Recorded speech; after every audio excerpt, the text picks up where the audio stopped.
going to start with Suns Wolves because we should just say off the top, we did our picks. People can find them on Instagram and on our social feeds. You, myself, and Wes all picked the Phoenix Suns to win the series in 6 or 7 games, depending on who was making the pick. And boy, Anthony Edwards, the Minnesota Timberwolves, certainly look like the team that should be favored to win the series. And Anthony Edwards looks like he is the best player in that series based on game 1. Yeah. Look, I mean, it's kind of the spirit of this show, right? Not our podcast, but this episode, Taking this L's? weekend. Just It's taking lots of overreactions, L's, right? Yeah. It's extrapolating from game 1s. And in some cases, you maybe taking L's depending on the teams here, and you, Wes, and I certainly are on the losing end. Your team wasn't, but still feels like they were in the Cavs. Yeah, but absolutely. But let's lay out what we're doing here, right? So we're going to bounce back and forth on each of our most important things from each of these games. What actually will matter? What actually will linger and last beyond this weekend? And some of those will probably look stupid anyway, even though we're trying to be very careful and analytical here in terms of not overreacting. It's going to happen. But Anthony Edwards being that guy, Chris, I don't think you're getting ahead of your skis there. I think you're probably right on. I just felt like, to stick on him for a minute, it didn't feel sustainable that he was going to struggle to the extent that he did, or anywhere close to the extent that he did in the regular season matchups between these two teams. I believe the average for points he had in those 3 contests, Chris, was below 15 points per game. Sure. That was never going to happen. Right. And I feel like, we still saw the Suns junk things up a bit in terms of, playing off of shooters and utilizing Yusuf Nurkic, kind of his mobility to throw some different coverages in the pick and roll at Ant. But it felt like Ant just sort of remembered, like, oh, I'm bigger than everybody that they're going to guard me with. Bradley Beal's been decent as a point of attack defender for the Suns down the stretch of the season. I'm sure people have seen him have decent moments doing that. But Ant is stronger than him. Same easily for Grayson Allen, who the Suns were giving up switches way too easily and just leaving him out to die on the perimeter in space against Ant as Ant just cooked over and over in that third quarter. So it, to me, feels kind of like the Suns are already a little bit in that panic mode that we usually see it take a few games to get to in terms of how they stop this guy. I think the part of it with the Suns in particular that I think even if we liked the matchup because of their ability to attack the Wolves in a certain way and because the Wolves are inexperienced as far as the playoffs go and all of the things you could say about that organization and that team at this particular moment, the Suns don't have like the clear answer to just defend it. Not that anyone has like a great answer for that, but they in particular are just kind of missing that. And I think in conjunction with that, how could you not be impressed with what the Wolves did defensively in this game as well? I mean, that to me is maybe the more alarming part of Phoenix in some ways, Brendan, just because I think we know how good Minnesota's defense can be. We saw them take on the Nuggets like a week ago and do a great job and shut down that team. And we understand that Rudy Gobert's probably going to win Defensive Player of the Year. In this kind of environment, game 1, whatever it is, to hold the Suns to a 103.4 offensive rating, to 91 points on 88 possessions, just grind them out like that, and not even like have the Suns feel like they had it in them to burst, and then Ant's just like having his moment, having 33 and erupting and owning this moment. It's like, okay, like I think we know the trajectory of the series in some ways based on this one game. If that's my overreaction, that's it. You're doing it. I'm doing it. Like I'm the trajectory of the whole series from this game. I am letting myself. No, I mean the answer is no, but I'm letting myself be hurt by the Minnesota Timberwolves. Is where I've gotten. I think I'm gonna join you on Rudy Gobert trade was a good idea. Island. I'm gonna be on the Ant train now and forever. I mean, we didn't get to talk about this, but like fully cool moment is him wearing the finger guard like a week ago with 21 on it in honor of KG. Like this guy is just doing everything on this. He's checking off the superstar. He's doing the superstar speed run right now, and this game is part of that. What Brendan, from a Phoenix perspective, when you look at this, you look at whether it's how they defended Ant, whether there's things on offense you would like to see them do better, or they could adjust. What was standing out to you as a way they are now on the onus is on them to react and adapt and evolve what they did to get game 2 or make it at least more competitive. What to you stands out as a thing they could do better when you look ahead? Yeah, I think it was a point of attack defense game on both ends. So just as much as the Wolves were able to, in large part through Ant, kind of solve what the Suns were doing by just overpowering their point of attack defense, getting switches and slicing them up. The Suns were, as you mentioned, ground to kind of a standstill offensively and brought out a lot of their worst tendencies that we've seen them get into at times, of slow pace and some bad live ball turnovers and iffy shot selection and cold superstars, Devin Booker, because Jaden McDaniels, Nickeil Alexander-Walker in particular, but also Mike Conley and Anthony Edwards at times, just blew shit up at the point of attack. And you did not see the Suns get into a rhythm. You did not see the Suns get comfortable unless they're outside of a couple of stretches where Durant was just sort of cooking, which we know he can do. Actually, at the beginning of that third quarter, right before Ant did the same, which is part of why that moment was so cool. But yeah, provide more resistance to the point of attack. That's been a weakness of the Suns all season, so I'm not sure that will happen.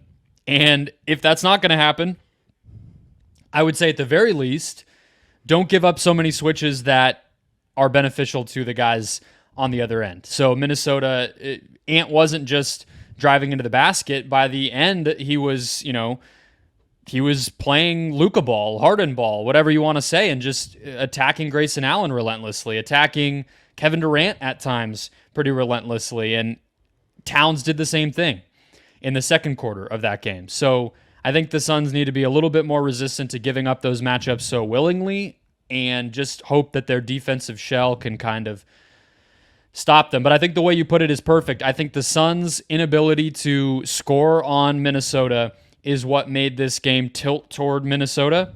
But I think the Suns' lack of ability to guard them at all is what made it a blowout. Because you would expect the Minnesota defense to hold. But the fact that their offense put up 120, it's like, well, damn, that's why you lose by 25.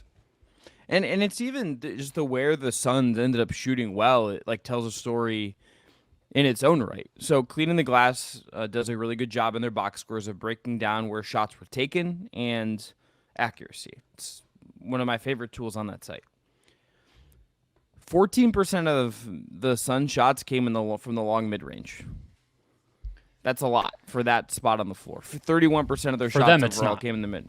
For them, it's not. But in terms of if you're designing a way to make a team kind of inefficient and have their points be really hard, this is kind of the structure of where you want them to take their shots, even if it is Booker and KD.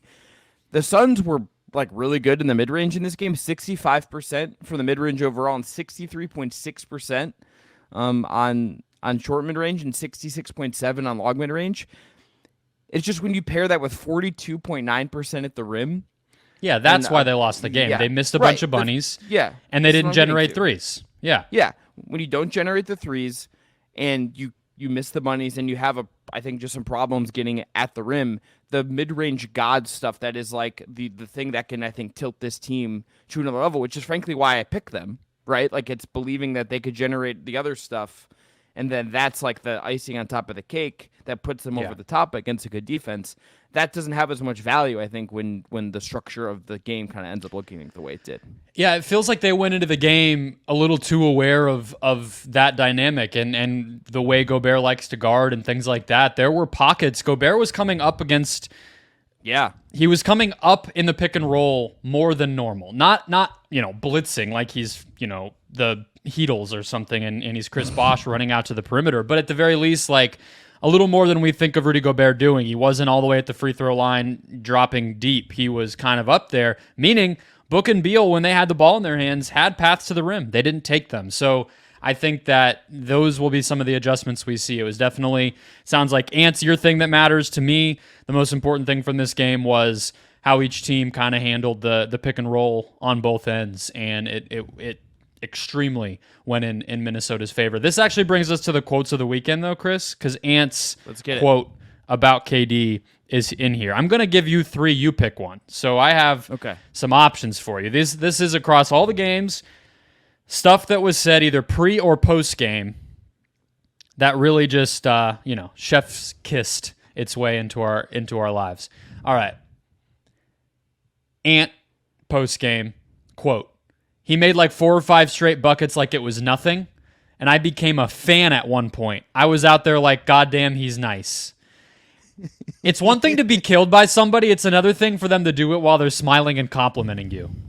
Yeah. Ant this is the thing about Ant. He understands why like people like basketball and what makes basketball special at the end of the day. Like, yes, this guy is ultra competitive, but he's also just like, you know who's awesome? Fucking Kevin Durant. You know who I like, and it's cool that I'm in a playoff game against? Kevin Durant. I don't think there's very few guys in the league that I think would have like the moment, the grace or like the insight to say something like this. And also, if a lot of other guys said so you think he was doing it to be a good sport? I kind of think he knows in the back of his head that like it's pretty it's gonna ruffle some feathers. I think it's a little bit of both. Little bit of both.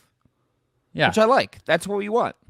It's not like for sure. If LeBron said this, it would be like kind of like patronizing, or you're wondering like I love LeBron, but like he says these things in a very like corporate way sometimes, or it's like, what is your angle, LeBron? Like, why are you now nice to Steph Curry? You know? Yeah, and I think he knew what he was doing, but KD is also, he has said for a long time, pretty much his favorite player, because he notoriously didn't watch like a ton of basketball when he was growing up. He watched football and stuff, but he's always said he liked Durant. All right, number 2 here. We're going into the absurd, the funny, the goofy, Chris. So this is from Darvin Ham post game. From courtesy of Jovan Buha at The Athletic. This went pretty viral. Tweet says, "Darvin Ham says the Lakers have a couple more adjustments they'll throw at Nikola Jokic. He added the Lakers didn't want to use all their adjustments in Game 1. All part of the plan. Darvin's got it figured out. 9 straight losses to Denver." Yeah, you don't want to win. You don't want to win Game 1. That would be getting out of too far ahead of things, you know. Yeah. Keep it in the back pocket. Series doesn't start till the home game loses, you know? Why try to get the home team to lose right away? Wait till you defend your home court. You obviously just are sure that year 21 LeBron James and this year healthy but historically injury problems Anthony Davis can just persist over a 7-game series and take Denver to their brink and win, and then also continue on a title run. That seems like a really great idea to not just go for it, you know? You got it. And then last but not least, Doc Rivers, who I think the broadcast kind of outed him on this one. I don't know if I think this may have been in the pre-game production meeting or maybe on practice day, whatever, that TNT had with him. I didn't see video or this getting a lot of attention, but apparently he told the TNT people, Chris, he reminded them, the Bucks have only had 3 practices since he took over until this week. And Dame had only practiced once since Doc took over. Always just sprinkling those breadcrumbs of it was not my fault. We've only practiced 3 times in 3 months since I took over this team, so don't blame me. We haven't had time. The only thing I will say in Doc Rivers' defense then is that for me, Brendan, one of the things that when I started covering the league and talking to people around teams, after covering college and you see them practice all the time and you get to talk to them after practice that are like very intentional practices. Once I did realize that no one in the NBA actually has time to practice, my brain was kind of blown. But also Doc Rivers, shout out. You also want another job if you get fired at the end of this series. I mean, maybe they're not going to lose to Indiana, but like he would like to coach after this, I think is what we're learning. The point isn't that he is necessarily lying. It's just why excuses. Yeah, why say it? All right, which one's the best? Anthony Edwards. This is all about Ant. That's the best one. The worst, if I was going to rank which quote between the 2 coaches is dumber, I think it's Darvin Ham, if I'm being honest. Oh yeah. This tweet, as of the time that I screenshotted it to put in my notes for this show, had 1.6 million views. So I think the world is in agreement with you. I'm sure Laker fans are going to be very normal about that. You know, Yeah, Darvin. Not to mention all the stuff you said about trying to win an early game and tilt things your way. Kind of probably also coaching for his job. So save the adjustments for when you're an assistant next year somewhere. Like you'd think he'd have a little bit of a sense of urgency too.